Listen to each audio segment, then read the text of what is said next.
Sita Setiabudi akan melakukan podcast bersama Ibu Sulistiarini. Ibu, bagaimana kabarnya? Alhamdulillah sehat-sehat. Di sini kami ingin melakukan wawancara terkait wabah COVID-19.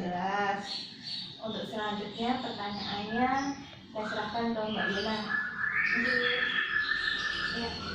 Sebelumnya terima kasih Bu buat waktu dan kesempatan yang diberikan kepada kami untuk melakukan wawancara ini. Semoga Ibu bersedia dan berkenan untuk selanjutnya. Pertanyaan yang pertama, kira-kira bagaimana sih tanggapan Ibu terkait kemunculan wabah ini, Bu? Tanggapan saya terkait dengan wabah COVID-19 itu bermacam-macam ya. Ada yang ditanggapi dengan positif, ada yang negatif, ada yang terlalu istilahnya kemudian ada cuek itu. Jadi itu tergantung dari masing-masing era. Ya, bagi orang yang katakanlah dia itu penakut, ya takut dengan adanya wabah itu, karena wabah COVID-19 itu sesuatu yang tidak muncul, tidak ada, tetapi membuat masyarakat itu sekali kena langsung meninggal dunia itu. Tapi bagi orang yang cuek itu masa bodoh, tidak peduli, yang penting melakukan aktivitas, dia merasa kebal segala sesuatu, tidak ada COVID, katakan gitu. Jadinya kegiatan apapun dia lakukan ya. Tapi yang tadi yang agak was-was atau ketakutan, mereka segala sesuatu melakukannya dengan cara berhati-hati. Mungkin bepergian, mungkin di rumah pun juga begitu. Sakit sedikit dia langsung paling berusaha semaksimal mungkin untuk mengobati, jangan sampai dia itu berubah itu keluar dari rumah, karena ini tadi saking takutnya, saking was-wasnya dan kekhawatiran membuat dia sendiri akhirnya stres menghadapi COVID-19. Walaupun itu hanya baru misalnya baru muncul, belum wabah itu secara meluas, baru mendengar aja berita itu langsung ada kepanikan, ada kecemasan, ada ketakutan, kekhawatiran dan sebagainya. Bagi orang yang menanggapinya terlalu mendalam. Tapi bagi yang cuek itu tadi masa bodoh. Yang penting aku nyambut gawe, golek pangan, aku akan nyambut gawe, pangan, dia tidak akan makan. Anak bujuku dapat makan apa? Begitu. Kira-kira kalau dari keluarga sendiri bagaimana sih Bu tanggapannya? Sama dengan yang tadi Mbak. Di satu posisi saya juga takut. Karena apa? Apalagi usia saya sudah 50 tahun ke atas, otomatis juga rentan. Mau keluar, padahal aku butuh mencari sesuatu, takut mati, ya kan? Mau di dalam terus, saya butuh makan kok. Di rumah tidak ada makanan apa-apa, yang ada cuma beras, adanya cuma telur. Apa setiap hari aku harus makan seperti itu? Saya keluar itu juga tidak nyaman. Bepergian itu mau mencari sayuran, cepat-cepat mulai.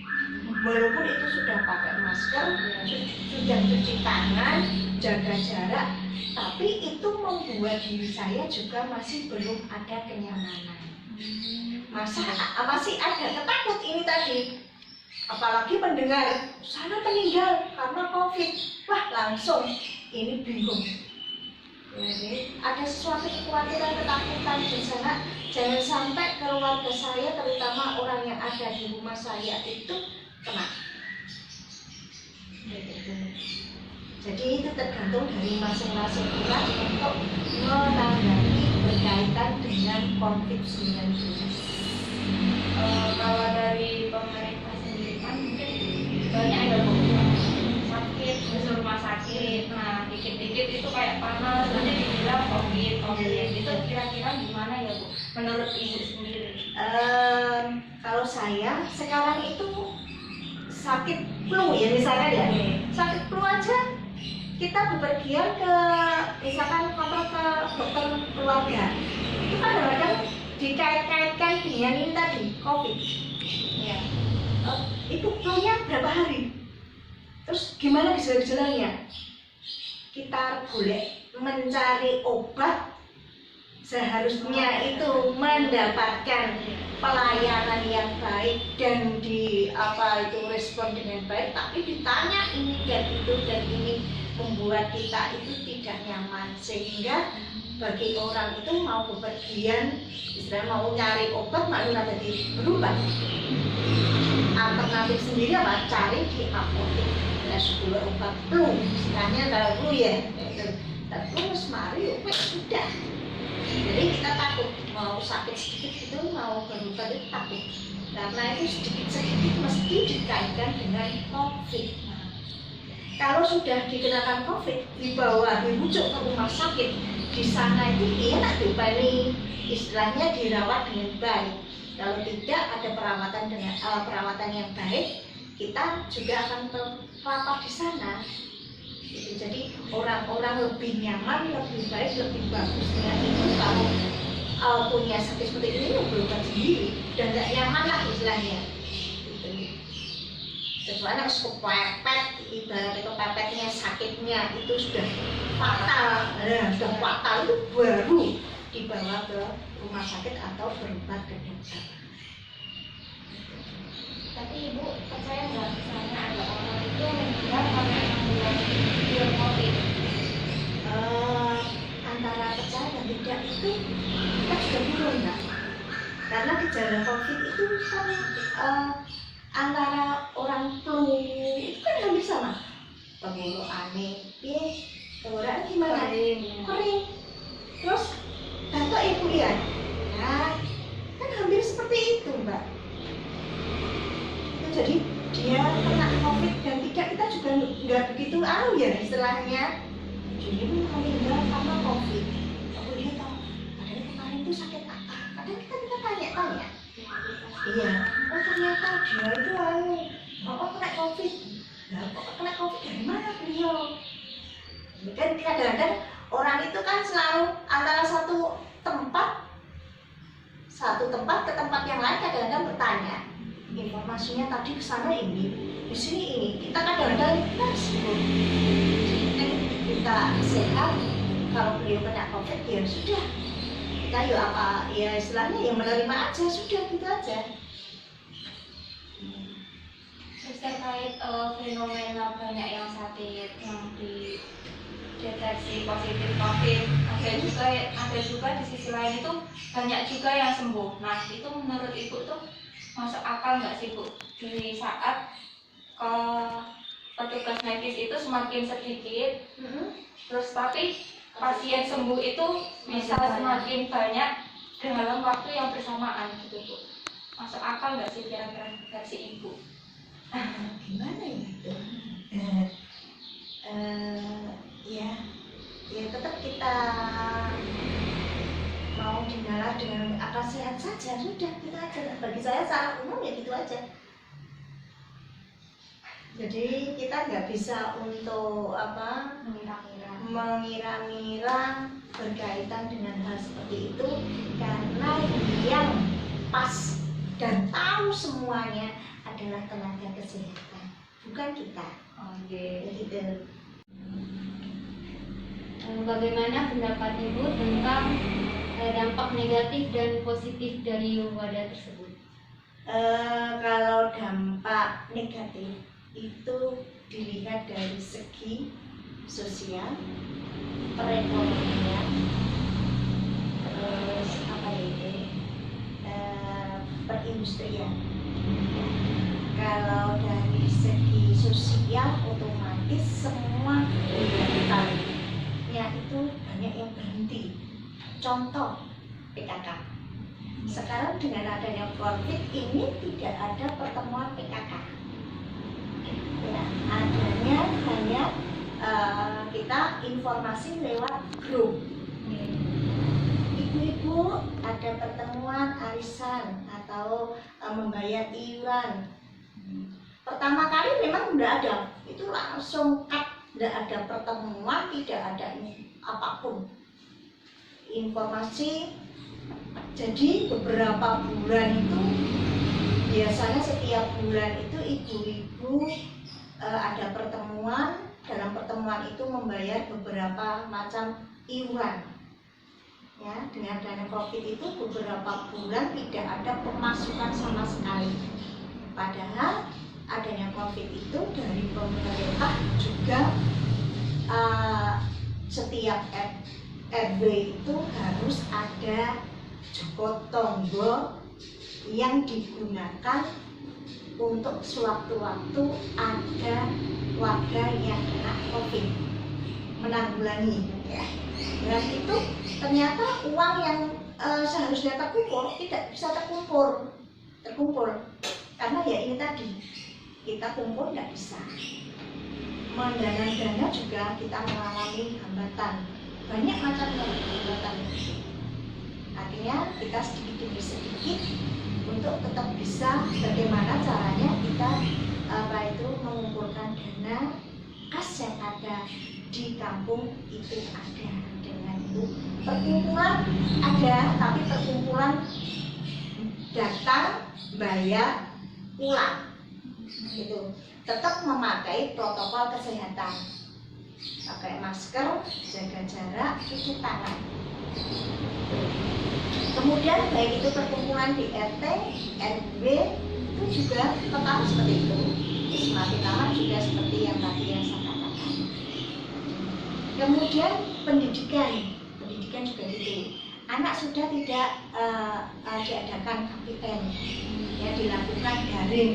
Itu juga membuat ibu-ibu yang ada di rumah itu ora iso masak hanya karena apa? Membantu anak-anak untuk mengerjakan setiap pekerjaan atau tugas dari guru.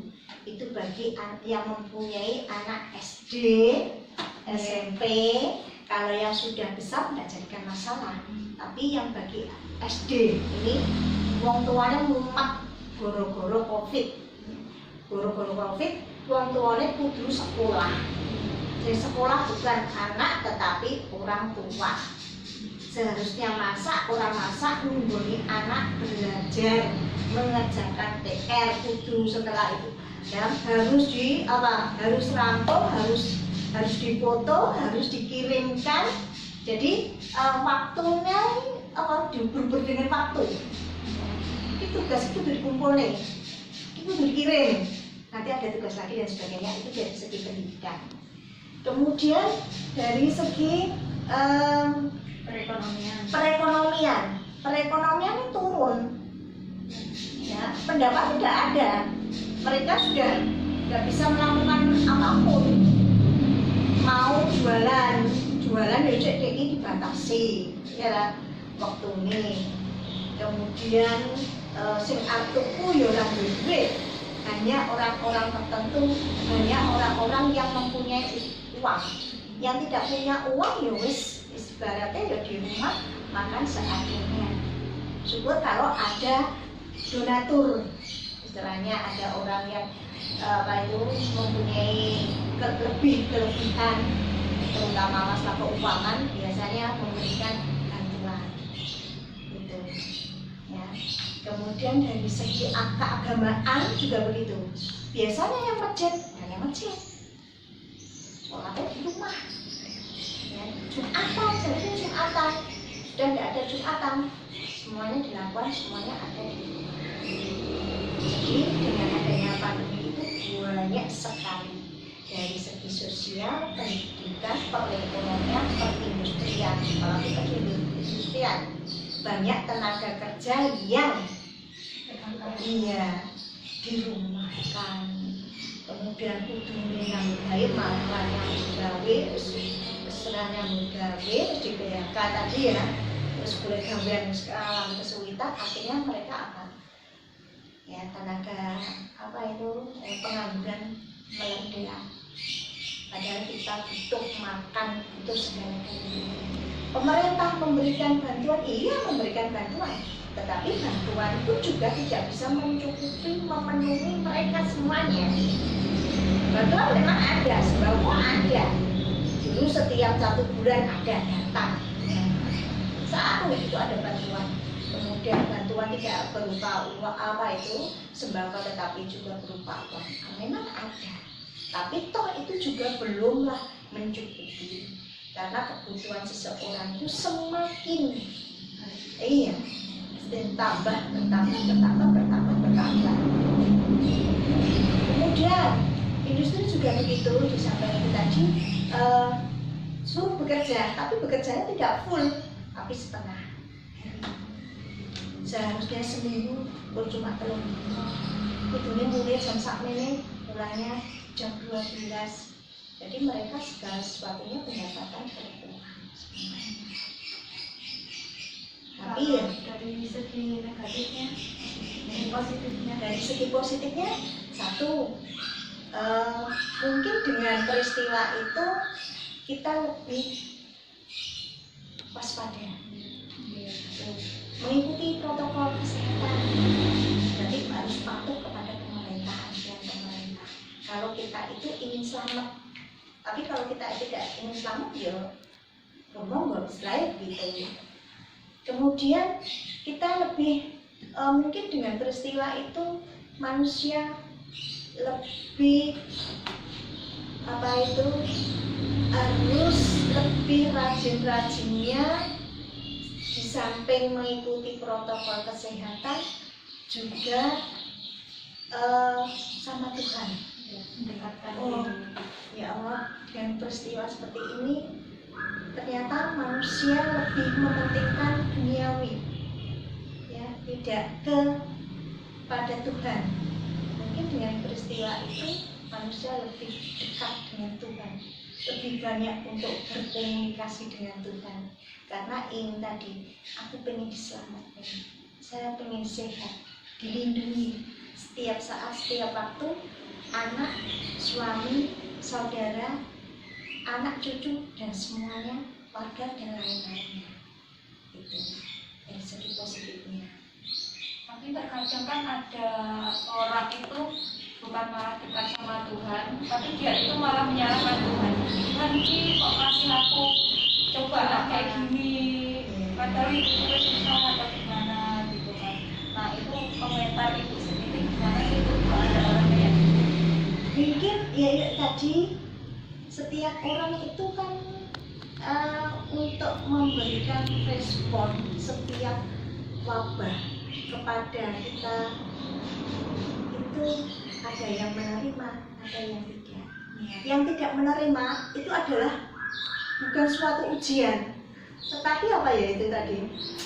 Aku kurang duwe, ditambahnya ini tak sono meneh. Tuhan itu tidak adil, ya itu seakan-akan dia itu memberontak, ini apa protes dengan cara yang tadi sudah hidupnya sakit dewe. Itu padahal itu mungkin sebagai ujian. Semakin banyak kita diberikan cobaan atau ujian, semakin banyak kita itu mendapatkan sesuatu hal yang kuat. Gitu. Jadi tergantung dari kita sendiri. Semakin kita sering berkomunikasi dengan Tuhan, mungkin semakin banyak kita itu merasakan rasa bersyukur, dan kita selalu memohon berusaha untuk bagaimana Dia mensyukuri dan menerima segala sesuatu apa yang diberikan kepada Tuhan. Entah itu istilahnya berupa ujian itu banyak sekali ya tadi ujiannya entah dari anak, dari orang tua, dari saudara, baik dari luar maupun dari dalam. Jadi intinya berkaitan dengan COVID ini tergantung dari masing-masing untuk menangani, baik itu baik atau buruknya, baik dari sisi positifnya atau dari negatifnya. Tergantung mereka itu tanggapan atau cara pandang mereka berkaitan dengan topik ini. Terkait KBM tadi Bu, Iya. kan sekarang ini KBM itu masih dilarang ya Bu. Tapi kayak mall itu sudah dibuka. Nah, Ibu itu gimana? Mau dibuka karena gini Mbak, mall itu dibuka mereka juga butuh hidup. Kalau mall ditutup otomatis juga banyak pengangguran yang semakin menumpuk, mereka butuh makan, kalau tidak dibuka ini gimana.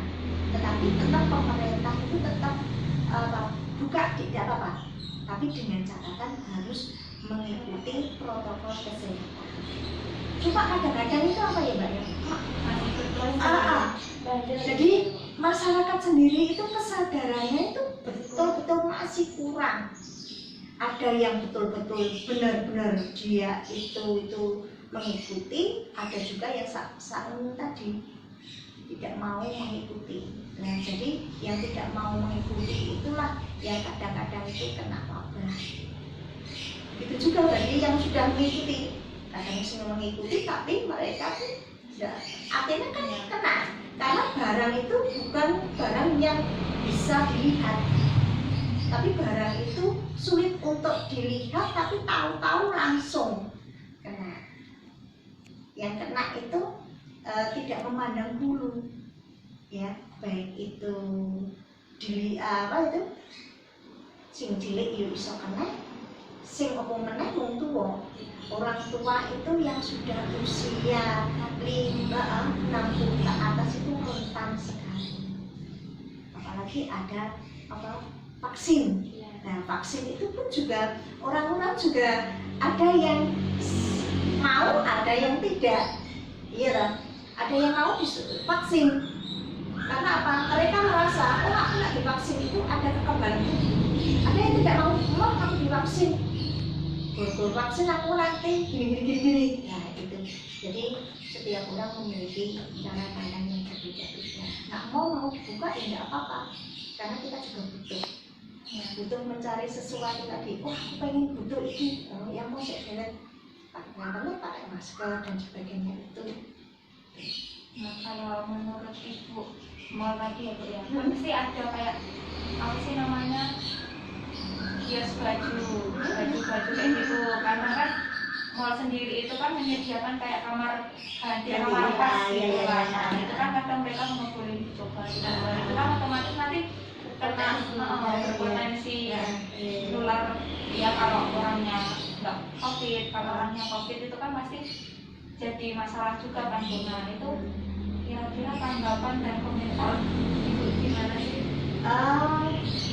Masalah tadi kaitannya dengan baju ya. Di mall itu tadi ada kamar untuk apa? Untuk digunakan untuk apa itu? Untuk mencoba itu gimana ya? Sebenarnya kalau dicoba itu ya dalam keadaan gini ya agak rawan sih. Iya rawan. Tapi kadang-kadang mall juga gitu. Kalau mall itu banyak apa itu? Istilahnya kamar, memang ada persediaan kamar tapi tidak digunakan. Ada juga yang digunakan mungkin hanya tertentu, tidak semuanya diizinkan. Jadi tergantung dari ini tadi yang melayani tadi, gitu. Dari penjualnya ya, dari penjualnya. Gitu. Tapi mayoritas saat ini kemungkinan banyak yang tidak diizinkan untuk mencoba, gitu. Karena ya ini tadi menjaga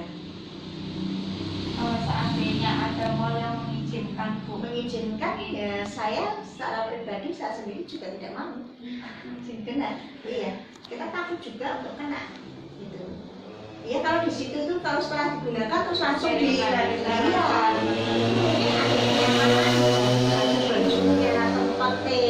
tapi kan tidak setiap saat, setiap waktu, karena yang mau ganti misalnya mau coba itu tidak hanya satu. Berarti kalau memang itu seperti itu harus ada tenaga di situ. Setiap saat, setiap waktu misalkan ada pembeli mau mencoba baju harus kirimkan terlebih dahulu.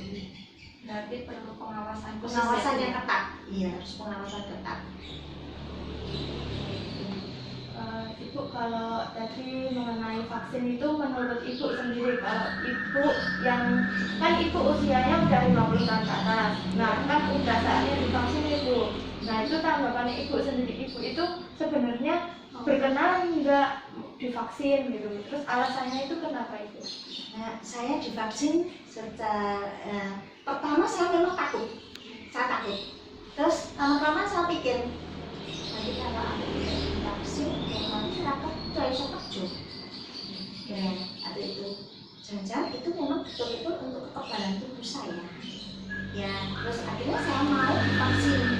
Karena saya niat saya Bismillahirrahmanirrahim, semoga itu menjadikan kekebalan tubuh saya supaya tidak terkena. Jadi saya sendiri juga ngompor-ngompori dengan orang lain, ayo divaksin, mau divaksin, disuntik keras loro, gitu saya.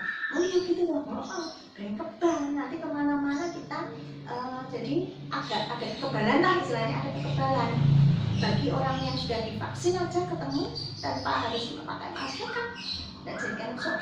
Tapi kalau kita itu belum ada teman kita yang belum divaksin, kita komunikasi harus menggunakan masker. Jadi saya setuju sekali kalau ada vaksin. Kalau bisa semuanya harus divaksin biar semuanya punya kekebalan tubuh.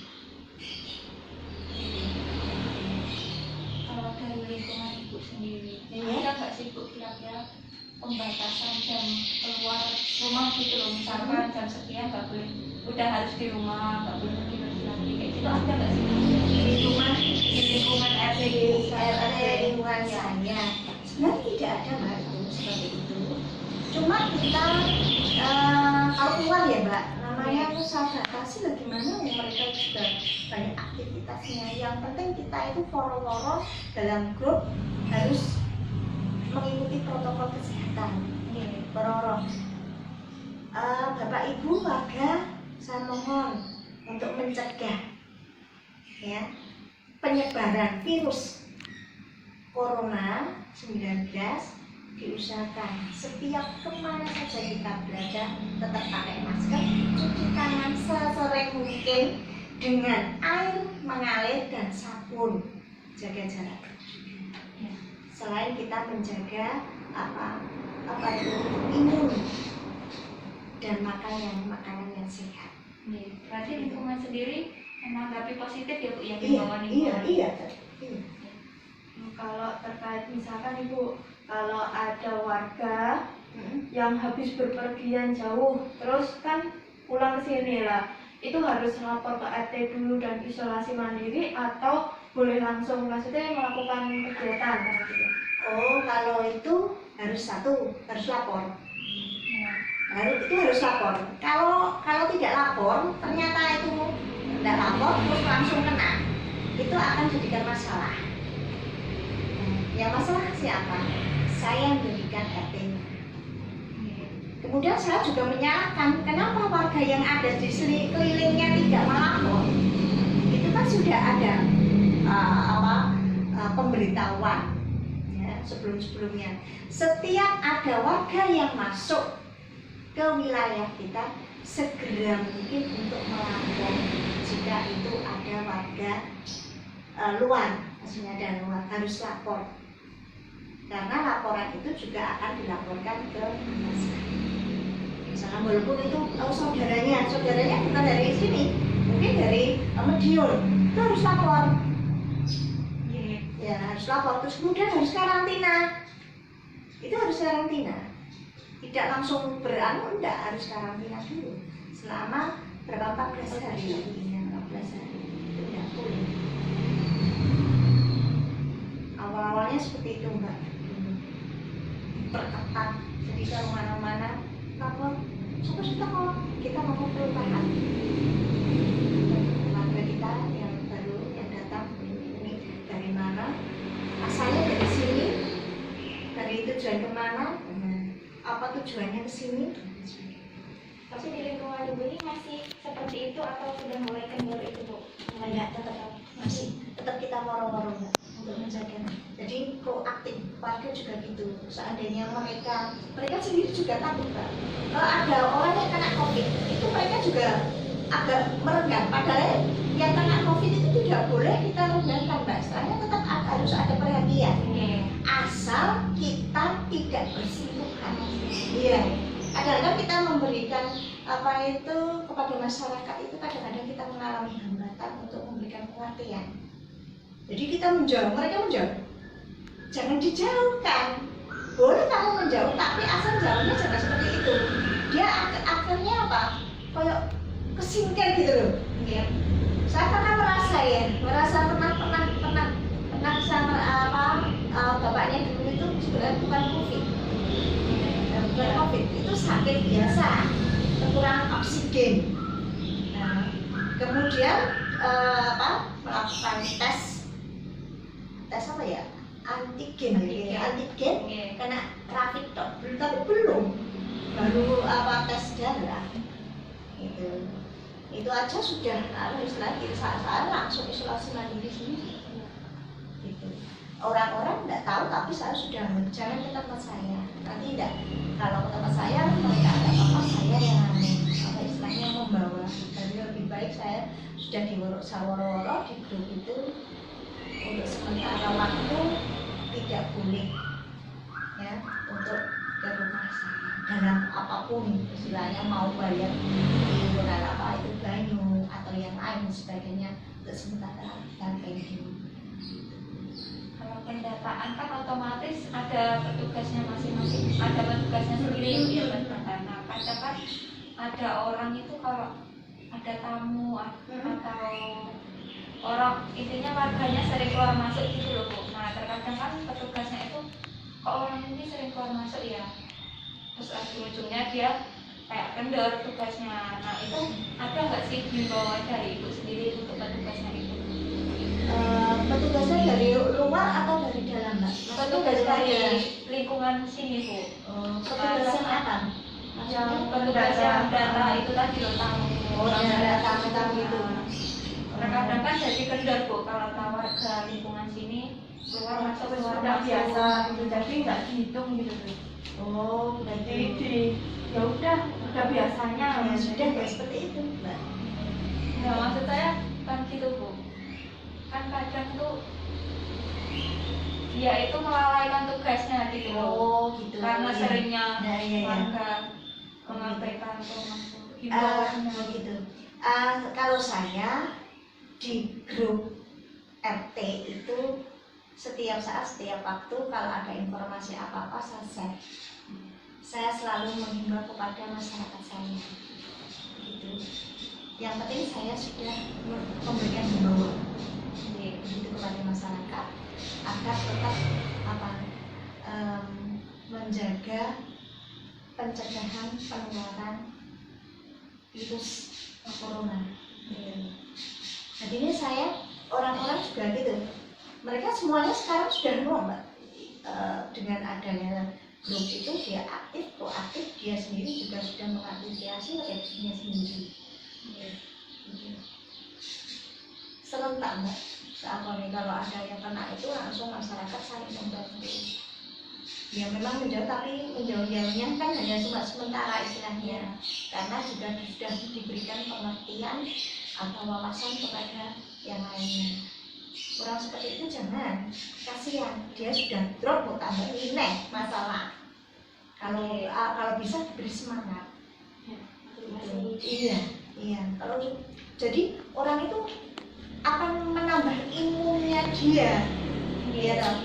Aku loro wis didoi golek pangan angel Nah, itu makanya harus saling berkomunikasi. Maka saya informasikan pada warga kalau ada apa-apa segera mungkin disampaikan di grup. Jadi saya tahu, Bu, ini ada ini Bu. Oh iya. Setelah itu saya sampai di rumah saya menanyakan kabar selanjutnya. Kenapa? Kalau kena COVID saya segera mungkin untuk melapor ke RW. Setelah ke RW langsung ke kelurahan. Jadi ada tindak lanjutnya. Jadi ada pemantauan. Kalau lingkungan sini yang paling pengaruh apa sih Bu dari pandemi ini? Apakah ekonominya, apakah yang paling terpengaruh Ekonomi ya Pak. ekonomi? Dari segi ekonominya. Ekonomi kan penurunannya banyak sekali. Sing dempul itu bakulan saiki wis tidak bisa aktivitas seperti itu. Gitu. Sebenarnya pendidikan juga berpengaruh sih, tapi yang ya semuanya dominan ya ini karena ini memang merata. Sana ya, merata sekali dari segi pendidikan. Saiki wong tua juga ada yang mengatakan sekolah rata mlebu, ya rata masuk pokoknya bayar aceh. Nah, ini salah kamu. Ini tutur gitu. Padahal kita itu memang ya agak ibu oyo ya mau memasukkan anak, nanti takut kalau ada terjadi semacam ini otomatis di lockdown, jadikan masalah. Yang ditegur siapa? Kepala sekolahnya. Nanti misalkan kalau terjadi gini di RT yang disalahkan siapa? Nantinya. Ekonomi juga begitu. Mereka yang peduli modal malah nyambungkan. Itu pendapatan sekian, pendapatan sekian. Kalau pekerjaan sulit sekali. Iya, banyak yang ditutup itu. Iya. Terus kalau dari segi pendidikan sendiri Bu, kadang kan anak-anak kalau disuruh belajar mentelangi HP apa laptop itu kan males, bosan, kadang malah ada orang tua itu yang kerja itu jadi dia anaknya dicekali HP sendiri gitu tanpa pengawasan, pendampingan dan lain sebagainya. Itu menurut Ibu ada nggak sih kayak keluhan-keluhan kayak gitu? Terus Ada banyak. Memang punya HP, iya. tapi sinyalnya itu tidak memungkinkan. Kadang dari pihak sekolah juga tidak pernah memikirkan sejauh itu. Ya. Anak dituntut punya pekerjaan seperti ini, padahal itu harus membuka Google. Iya. Padahal Google bisa. Nah, istilahnya untuk mengerjakan itu. Kemudian ngirim apa-apa pakai PDF. Ya, langsung buka, piye, disini. Ya, padahal HP tidak semua orang HP-nya bagus. Iya. Ada yang apik, ada yang jelek. Nah, sing apik ya ora masalah, sing duwe duit ya apa-apa bisa. Tapi sing nyari punya mesain menangis. Jadi ya, banyak sekali hambatannya dari segi pendidikan berkaitan dengan PJJ. Kalau kualitas anaknya sendiri gimana sih Bu kalau daring kayak gini Bu? Apakah dia menurun atau meningkat segi ilmu? Ya menurun sih, karena dia itu kan terpancing dengan ini tadi, Iya. HP. Dia tidak bertemu dengan guru. Kalau bertemu dengan guru kan dia kalau tidak tahu bertanya, Bu, saya nggak Iya. tahu. Ini, nah, guru mengajari. Ya setelah di rumah, siapa sih ngajari? Hanya orang tua. Keterbatasan. Orang tua kan terbatas, istilahnya kemampuannya juga terbatas. Mau dibuka yang Google, iya nak iso dibuka. Orang iso. Nggak, ya sinyalnya orang awal itu nggak nyambung ya orang iso. Kadang ada juga kan yang sekolah Ya, tidak mau ngerti. Iya. tinggal tidur. Nah, iya, makanya itu Tinggal main. kasihan juga sebenarnya. Dan belakang tuh banyak yang nongkrong. Wah, boro-boro ngene iki aku ora iso masak. Dadine tangtu ya cepet-cepet masak dan ngono. Ya, temennya banyak kan. Tetangga sebelah itu. Kasihan soalnya mungkin temannya nggak punya HP. Iya. Terus wong tuane nek sing ngajari. Nah, dadine bisa dari siji. Ya, tuane ayo tulis, jawabane ngene iki. Wah, dadine wong tuane sing repot. Anaknya kadang-kadang masak foto. Itu kok kerjaane iki lho. Orang tuanya yang tapi kan anak SMP, SMA sih mungkin sih bisa ya. Tapi saya anak SD ini ya itu tadi Mbak.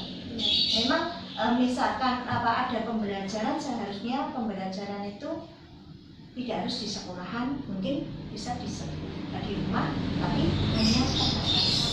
Nanti terbatas anak. Mungkin anaknya sak kelompok buat aja 5 diajari berapa jam? Oh, 1 jam baik. Besok ganti mana? Paling enggak 1 hari berapa kali? Udah itu tok aja. Kalau enak gitu berarti kan orang tua juga oh iya, sekolah perhatian kepada anak-anak. Walaupun keadaan seperti ini, pembelajaran masih berjalan walaupun ada keterbatasan. Ya, baik waktu, baik sebagainya. Tapi paling tidak anak misalkan tidak bisa bertanya. Kalau menurut Ibu kan ini baru ada wacana dari Wali Kota Solo juga untuk mau nggak mau dalam jangka waktu dekat beberapa bulan lagi harus semuanya sekolah itu ya harus masuk, harus tatap muka lah. Menurut Ibu dengan adanya COVID ini yang masih semakin tinggi malahan, itu bagaimana tanggapan Ibu? Apakah ya efektif atau tidak, dan udah benar belum langkah yang diambil? Kalau pemerintah itu sudah menganjurkan tatap muka, berarti pemerintah itu sudah mempersiapkan semuanya. Ya, dia mempersiapkan semuanya. Nanti kalau ada gini-gini, berarti dia sudah siap menanggulanginya. Ya, dia sudah menganjurkan seperti itu, otomatis beliau pemerintah harus siap menanggulangi. Karena ini COVID saat ini itu semakin merajalela, semakin banyak. Dulu baru sedikit, sekarang tuh lekas semuanya. Kalau memang ada semacam itu, ya berarti pemerintah harus komitmen. Nah, masalahnya kan rumah sakit kan udah penuh Bu buat menanggulangi COVID itu. Kalau nanti ada apa-apa kan otomatis nanti susah lagi. Iya. Kalau gitu kan gimana gitu kesannya. Nah, saya jangan percayakan pada pemerintah. Pemerintah menjadi seperti itu berarti pemerintah sudah siap Apapun resikonya. apapun risikonya. Ya, gitu. Nah, kalau kita tidak mengikuti pemerintah ya gimana? Harus kita tatap muka, harus tatap muka. Baik Ibu, terima kasih atas ketersediaannya untuk kami wawancara. Ada kurangnya kami mohon maaf yang sebesar-besarnya. Sama-sama, mudah-mudahan wawancara pada hari ini sangat-sangat bermanfaat bagi mbak-mbaknya yang sudah melaksanakan KKN. Semoga kita segala kemudahan, kelancaran dan sukses selalu. Oke guys, sekian podcast dari kami. Ada kurang lebihnya kami mohon maaf. Dadah.